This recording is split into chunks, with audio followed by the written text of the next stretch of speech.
सत्य में वो जयते बापू ने कहा था, तो सत्य सत्य ही है कि जो ये सरकार बननी चाहिए वो लोगों के हित में काम करे। आजकल के तो लोग अपने 200 रुपए, 500 2000 रुपए के लिए, दारू के लिए, मुर्गे के लिए, चिकन के लिए अपना वोट बेच दे रहे। सिर्फ और सिर्फ मुझे एक चीज़ दिखा है कि इसमें ज़्यादातर हिंदू मुस्लिम ये हो रही है। आम लोग राजनीति जो है उसमें लाल बहादुर शास्त्री के बाद कोई सही नेता नहीं आया। जयप्रकाश नारायण लोहिया के बाद कोई सही नेता नहीं आया। नीतीश कुमार जो है वो जनता के फायदे के लिए पलटते हैं। जिसकी बहुमत होगी सच्चाई रूप में, उसकी सरकार बने। वादे सब करते हैं, ये भी कह रहे हैं, चलो देखते हैं ये अपने वादे पे कितना खरा उतरते हैं।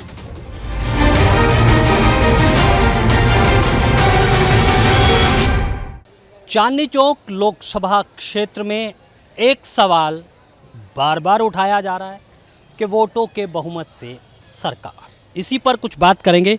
बताइए, क्या नाम आपका? मोहम्मद मोइन। मोहम्मद साहब, हम आज़ादी के बाद से जिस राजनीतिक व्यवस्था के तहत सरकारें बना रहे हैं, भ्रष्टाचार और अपराध बढ़ता ही जा रहा है। अगर सत्य बहुमत पार्टी ये बात कहती है कि अगर जिस राजनीतिक दल के पास वोटों का ज़्यादा संख्या में वोट हैं वो सरकार बनाए, भले ही सदस्य कम हो, कैसे देखते हैं? बिल्कुल, मैं ये चाह रहा हूँ कि जो ये सरकार बननी चाहिए वो लोगों के हित में काम करे। जैसे बीजेपी गवर्नमेंट आई, 9 साल होने वाला है, मुकम्मल 9 साल तकरीबन होने ही वाला है, हो ही चुका है। 10वां में हम प्रवेश करने वाले हैं। लेकिन मैं बिहार से रहने वाला हूँ, बिलोंग करता हूँ, और दिल्ली में मैं लगभग 15 साल से हूँ। दिल्ली का माहौल जो अभी मैं देख रहा हूँ, अरविंद केजरीवाल की सरकार काफ़ी गली और मोहल्ले को चमका रही है, जैसे मोहल्ला क्लिनिक हो गई। और कुछ कमी है, ये दिल्ली गवर्नमेंट में भी कमी है, लेकिन वो कमी दूर करेंगे ये सरकारें। दिल्ली का जो अरविंद केजरीवाल सरकार है वो सही चल रही है इस समय, लेकिन केंद्र में जो हमारे सरकार बनी हुई है वो सरकार बीजेपी गवर्नमेंट से है।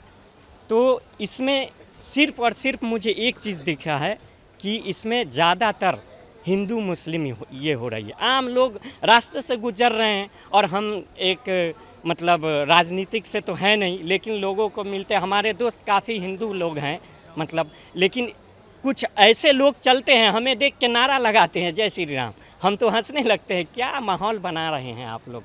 नहीं, किसी शायर ने कहा था कि मस्जिद की ना मंदिर की, फ़कीरा तू गल सुना अंदर की। मैं ये जानना चाहता हूँ कि ये जो गल अंदर की है, कि आज हर मतदाता समर्थ सशक्त कैसे बनेगा जब तक उसको वोट देने के बाद भी उसका कोई महत्व नहीं रह जाता। अमीन साहब, मैं वो सवाल आपसे जानना चाहता हूँ। वो सवाल आप जानना चाह रहे हैं। अब देखिए, सरकारें जीत रही हैं, कुछ इधर से उधर हो जा रहे हैं मतदाता, लेकिन मैं ये कह रहा हूँ कि सरकार जिस पार्टी के, अब जैसे माननीय नीतीश कुमार, हम बिहार से हैं तो हम तो ज़्यादा खींचेंगे अपने नीतीश कुमार के तरफ। नीतीश कुमार तो कितने दल बदल गए, उसको पता नहीं लग रहा कि पलटू राम है क्या है। लेकिन पलटू राम है, लेकिन पलटू राम भी कभी कभी एकदम परफेक्ट कदम उठाता है। उसको पलटू नहीं बोलिए, वो एक जनता के हित में काम करने के लिए कदम उठाते हैं, चाहे वो उनको किसी भी सरकार में जाना पड़े, जनता की भलाई के लिए वो सरकार।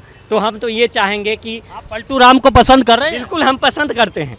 वो पलटू राम उस तरीके का पलटू राम नहीं है जो अपने फ़ायदे के लिए पलट गए। नीतीश कुमार जो है वो जनता के फ़ायदे के लिए पलटते हैं, ये चीज़ मैं कह रहा हूँ। अच्छा, तो ये जो वोटों के बहुमत की जो मैंने आपसे सवाल किया, मैं वही बार पूछता हूँ कि क्यों ना एक ऐसी राजनीतिक व्यवस्था लाई जाए कि जिसमें मतदाता का भी महत्व हो और उस राजनीतिक दल को वोटों के बहुमत से बने, चाहे उसके सदस्य कम, यानी कि 100% प्रतिनिधित्व मतदाता को मिले। बिल्कुल, हम यही चाह रहे हैं, 100% एकदम मिलनी चाहिए। इस बार तो सरकार लग रहा है कि बदल जाएगी, ऐसे लोगों का माहौल चल रहा है जिसमें बदलना भी ज़रूरी है भाई, जैसे हमारे कह रहे हैं।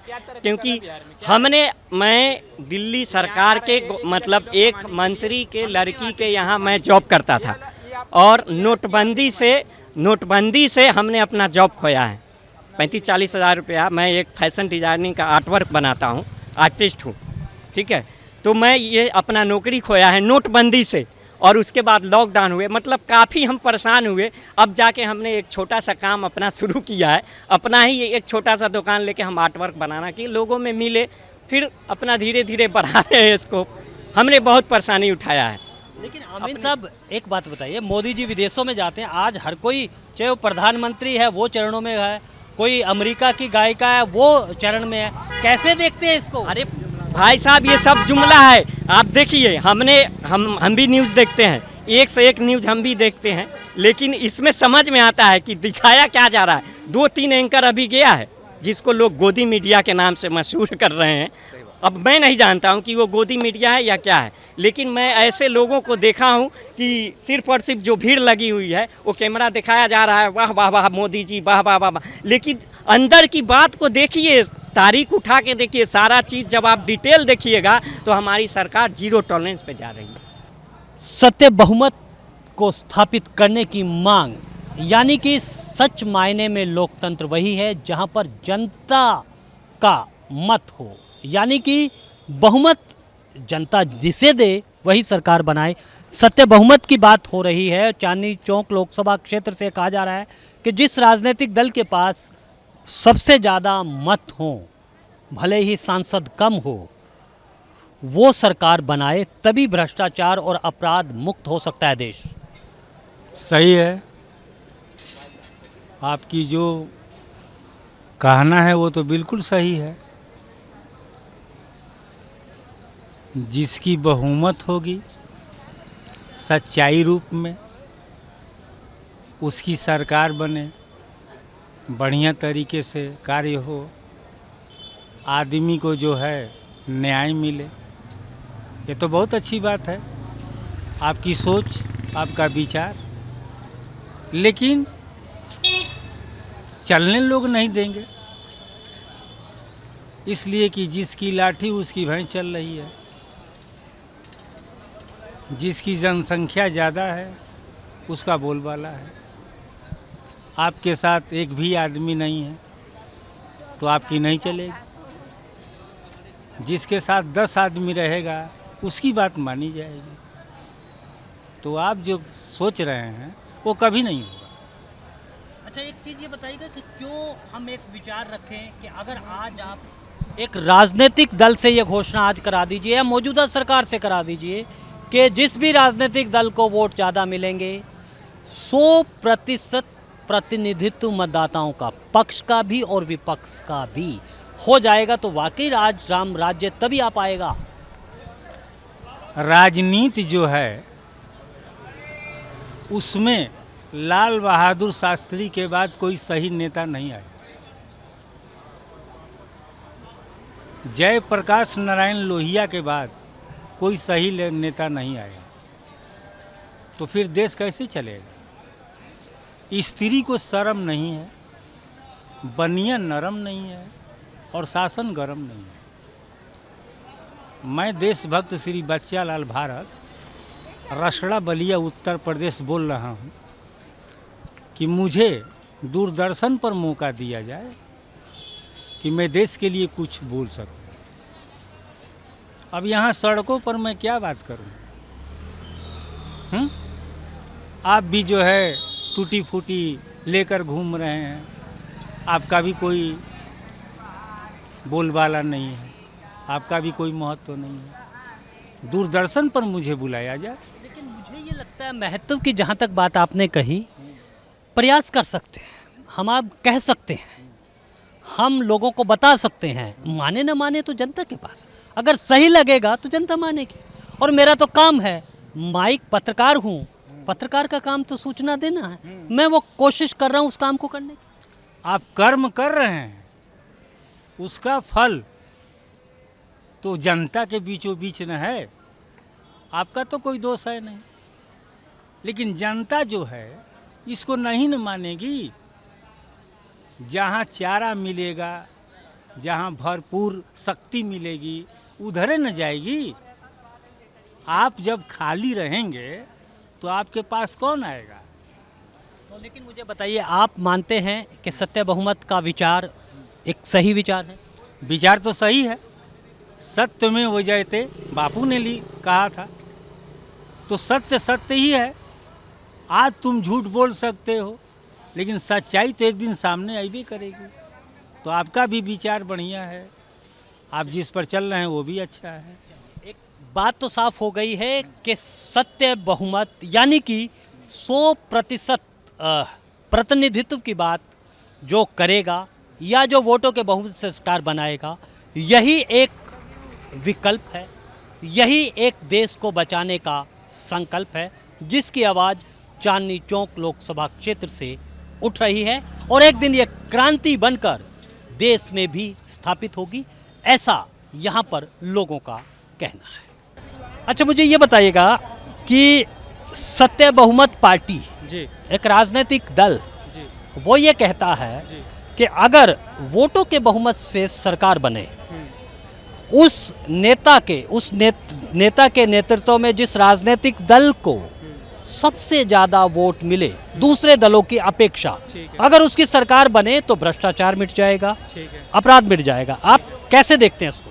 देखिए, पार्टियां बहुत सी पहले भी आई हैं और आती रहेंगी, और जो नेता हैं, जो लीडर्स हैं, उनका तो काम ही है बोलने का कि हाँ हम ये कर देंगे वो कर देंगे। लेकिन ग्राउंड रियलिटी यही है कि इंडिया में जो डेमोक्रेसी है, एक बार जब इंसान पावर में आ जाता है, फिर जो सब कुछ होता है वो सब भूल जाता है, और जो उस पावर को अच्छे से अपने लिए यूज़ करता है, ना कि जनता के लिए। वो स्टार्टिंग में आता है कि लोग सेवा करेंगे, कुछ टाइम बाद वो स्वयं सेवा करने लगता है।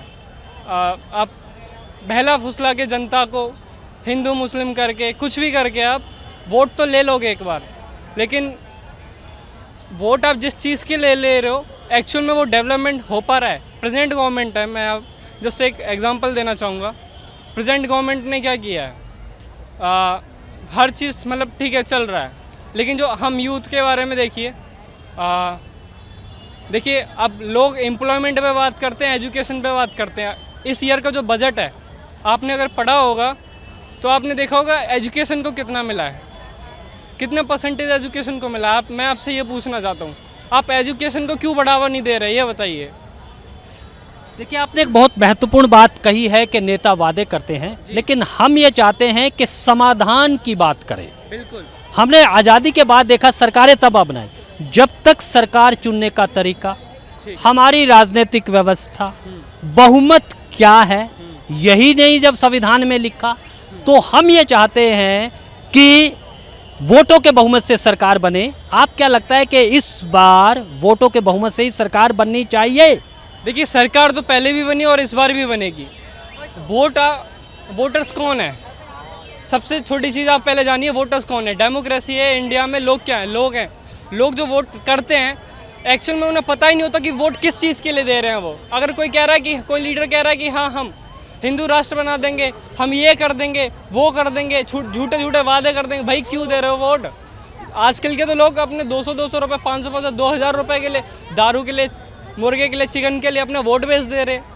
जनता ही, कमी जनता में है, कमी पॉलिटिशियंस में नहीं है, कमी जनता में है कि वो इलिटरेट है, और इलिटरेट है वो अच्छे से कुछ समझ भी नहीं रहे। 150 पॉपुलेशन होना है। India is the first country who have completed their population in the world.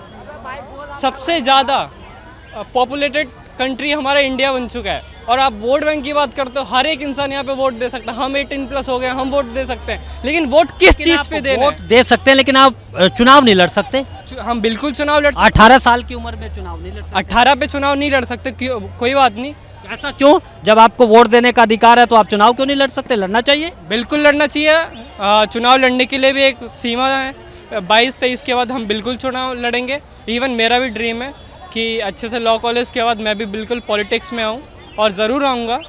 और इंडिया की जो आज के टाइम में पॉलिटिक्स की जो दुर्दशा हो रखी है, डेफिनेटली बहुत महत्वपूर्ण है जो आपने कहा। मैं एक सुझाव, इसके बिना कोई रास्ता ही नहीं है। बिल्कुल कि जब तक सरकार चुनने का तरीका नहीं बदला जाएगा। बिल्कुल।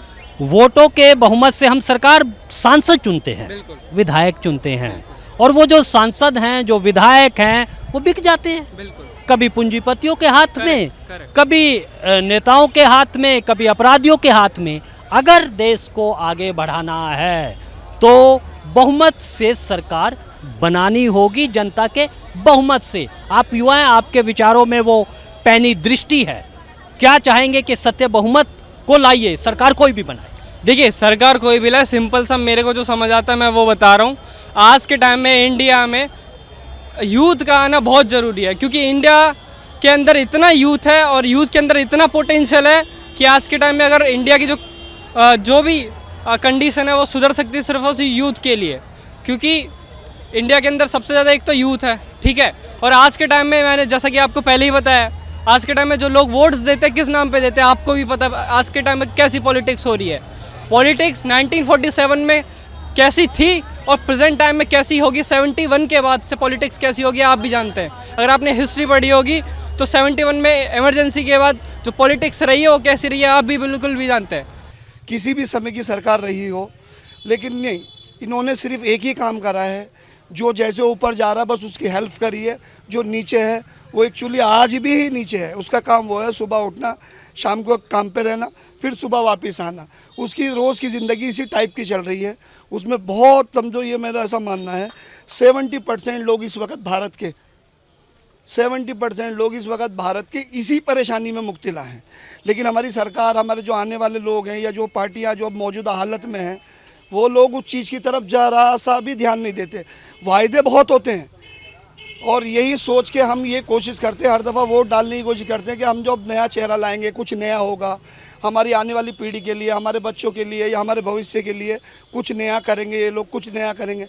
लेकिन हमारे इंडिया में ऐसा कुछ भी नहीं दिखाई दे रहा है। युवाओं ने हुंकार भरी है, वो अपराध और भ्रष्टाचार को मिटाना चाहते हैं, उसके खिलाफ आवाज उठाई है। हमने आपको चांदनी चौक के कितने युवाओं से बात की, सबकी एक ही बात है कि राजनीति की व्यवस्था जो है, सरकार चुनने की व्यवस्था, वो बदले। और ये हुंकार चांदनी चौक लोकसभा क्षेत्र से उठ चुकी है। मैं ये जानना चाहता हूं कि ये जो हमारी राजनीतिक व्यवस्था है, अपराध को और भ्रष्टाचार को तो जन्म देती है। सत्य बहुमत पार्टी भी यहाँ से चुनाव लड़कर एक बात कहना चाहती है कि ये जो गठबंधन की राजनीति है, वोटों के बहुमत से सरकार बने, यानी कि जिस राजनीतिक दल के पास सबसे ज़्यादा वोट हैं, भले ही सदस्य कम हो, वो अगर सरकार बनाएगा तो भ्रष्टाचार मिटेगा, अपराध मिटेगा,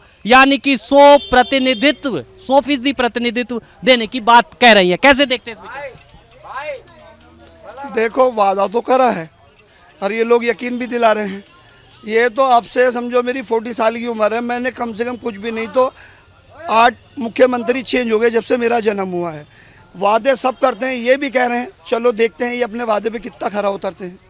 अच्छा, ये जो सांसद हैं चुनाव में, अब देखिए सांसद बोलते नहीं हैं, हम वोटों के बहुमत से सांसद तो बना लेते हैं, लेकिन सांसद गोद में जाकर बैठ जाते हैं पूंजीपतियों के या गठबंधन की सरकारों के बीच में। क्यों ना ये सरकार चुनने का तरीका बदल दिया जाए? हाँ, ये राय में मैं तुम्हारे साथ जो सहमत हूँ, इस तरह का थोड़ा चेंज होना चाहिए, जिससे कि आने वाले टाइम में जो अब तक हुआ वो ना हो, थोड़ी चेंज हो, क्योंकि दौर बदल रहा है। कहते हैं ना, जैसे हमारे नरेंद्र मोदी जी, डिजिटल इंडिया, यानी कि इंडिया बदल रहा है, आगे जा रहा है, इंडिया बढ़ रहा है। हमारे युवाओं ने अपराध और भ्रष्टाचार के खिलाफ आवाज उठाकर एक साहसिक काम किया है, लेकिन युवा ये नहीं जानते कि भ्रष्टाचार और अपराध की जननी कहाँ है। ये छिपा है भ्रष्टाचार की राजनीति में, यानी कि गठबंधन की राजनीति में। इसी के चलते अपराध पनपता है और भ्रष्टाचार पनपता है। लेकिन इस बार युवाओं ने संकल्प लिया है कि चांदनी चौक से सत्य बहुमत को जिताएंगे और बहुमत को देश की राजनीति में प्रतिष्ठित करेंगे। सत्य में वो जयते बापू ने कहा था, तो सत्य सत्य ही है कि जो ये सरकार बननी चाहिए वो लोगों के हित में काम करे। आजकल के तो लोग अपने 200 रुपये, 500 2000 रुपये के लिए, दारू के लिए, मुर्गे के लिए, चिकन के लिए अपना वोट बेच दे रहे। सिर्फ और सिर्फ मुझे एक चीज़ दिखा है कि इसमें ज़्यादातर हिंदू मुस्लिम ये हो रही है। आम लोग, राजनीति जो है उसमें लाल बहादुर शास्त्री के बाद कोई सही नेता नहीं आया। जयप्रकाश नारायण लोहिया के बाद कोई सही नेता नहीं आया। नीतीश कुमार जो है वो जनता के फायदे के लिए पलटते हैं। जिसकी बहुमत होगी सच्चाई रूप में, उसकी सरकार बने। वादे सब करते हैं, ये भी कह रहे हैं, चलो देखते हैं ये अपने वादे पे कितना खरा उतरते हैं।